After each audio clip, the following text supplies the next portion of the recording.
আউযু বিল্লাহি মিনাশ শাইতানির রাজিম। বিসমিল্লাহির রহমানির রহিম। মাননীয় স্পিকার, আপনাকে ধন্যবাদ।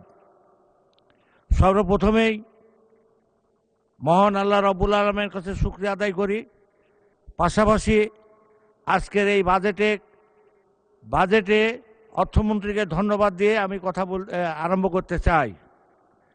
আপনি জানেন মাননীয় স্পিকার, এটা একটা ঐতিহাসিক বাজেট হয়েছে, ঐতিহাসিক বাজেট, যেটা বাংলাদেশের ইতিহাসে কোনো সময় হয়নি। এটাই প্রথম ঐতিহাসিক একটা বাজেট।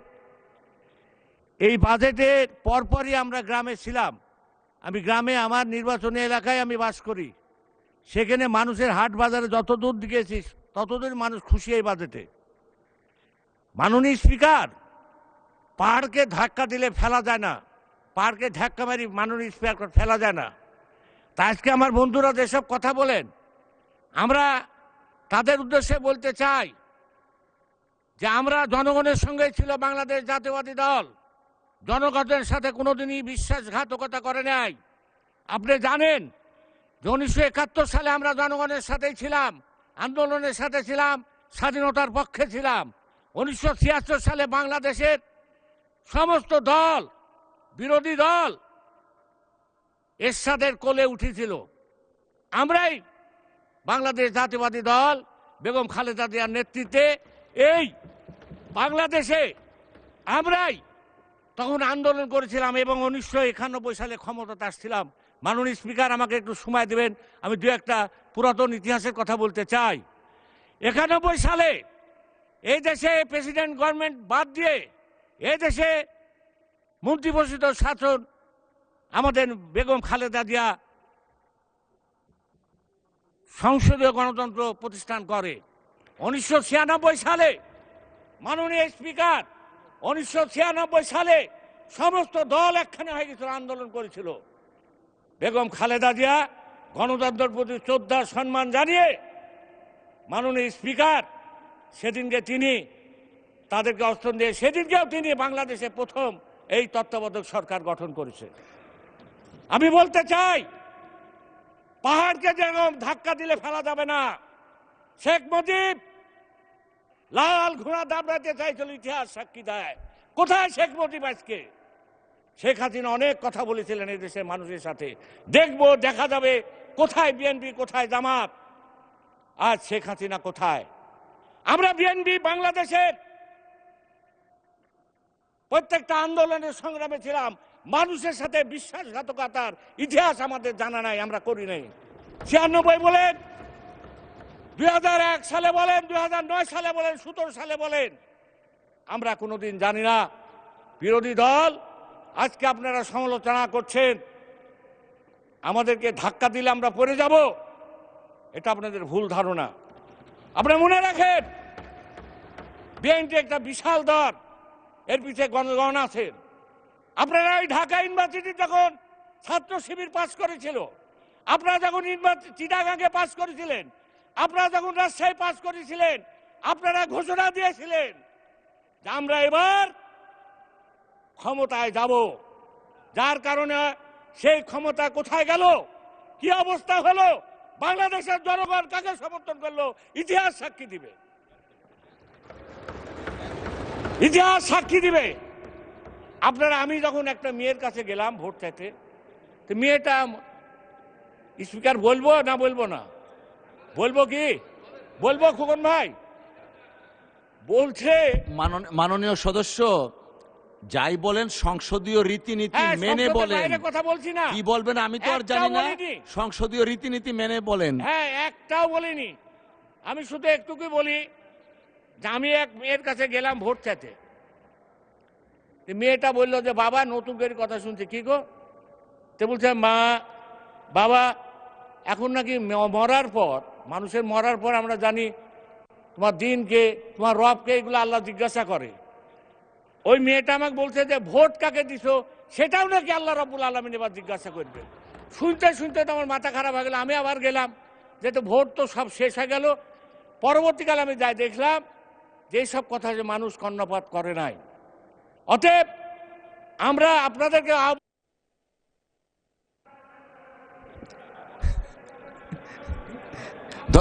মাননীয় সদস্য, মাইকটা তো লাগবে, একটু থামেন, মাইক চলে গেছে।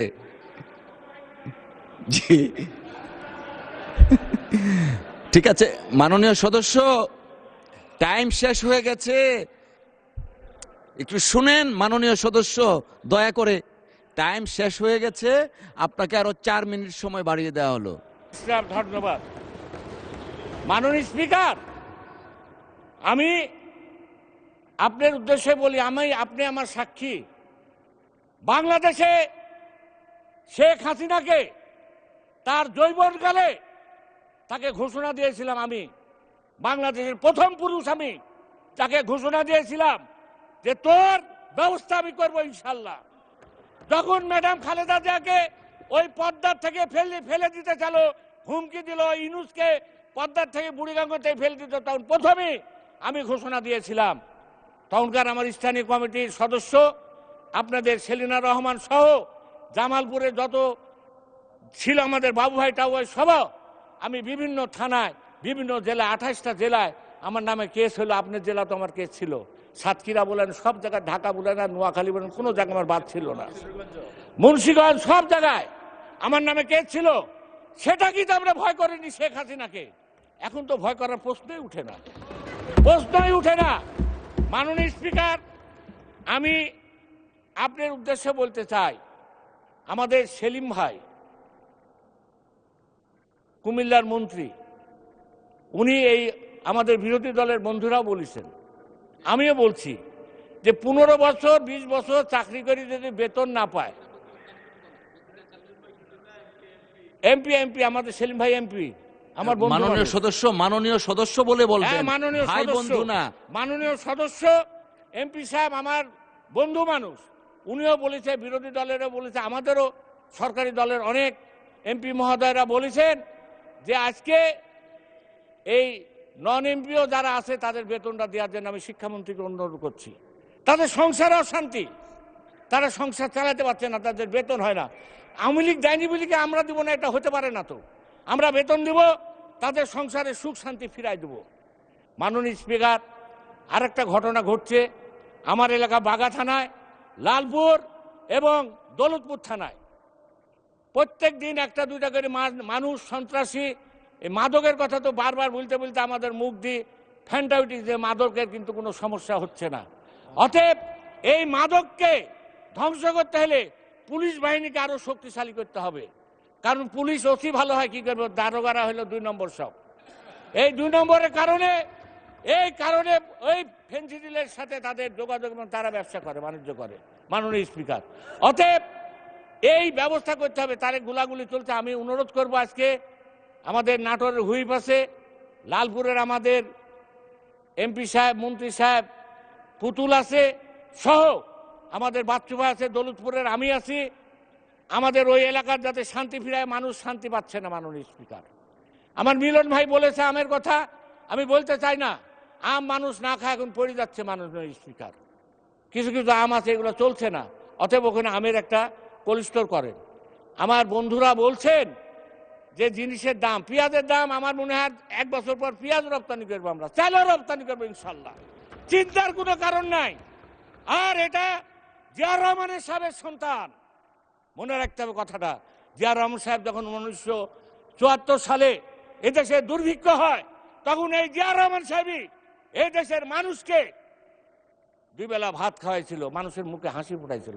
তারই উপযোগ্য সন্তান আমাদের তারেক রহমান সাহেব এই ঘাটতি বাজেট ইনশাল্লাহ পূরণ করবে, যেখান থেকে হোক আইনি পূরণ করবে। আপনারা ঘাবড়ায়েন না, আপনারা আমাদেরকে সমর্থন করেন, একটা বছর সমর্থন করেন। আপনাদের সাথে অনেক আন্দোলন করেছি, সংগ্রাম করেছি। দেলোয়ার হোসেন মারা যাওয়ার পর দেলোয়ার হোসেনের সন্তান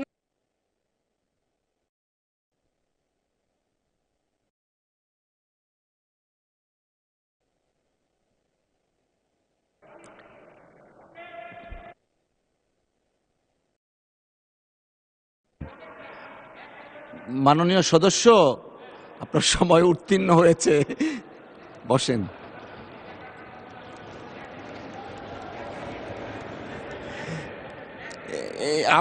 আপনি অনেক জনপ্রিয়, ডান বাম মধ্য সব জায়গায় চাচ্ছে।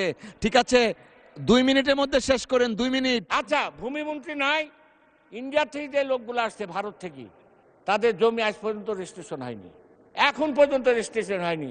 এই জমিগুলো রেজিস্ট্রেশন করার আপনার মাধ্যমে ভূমি মন্ত্রীকে খুব তাড়াতাড়ি যাতে রেজিস্ট্রি হয় তার জন্য আমি অনুরোধ করছি। এটা হলো আমার অনুরোধ।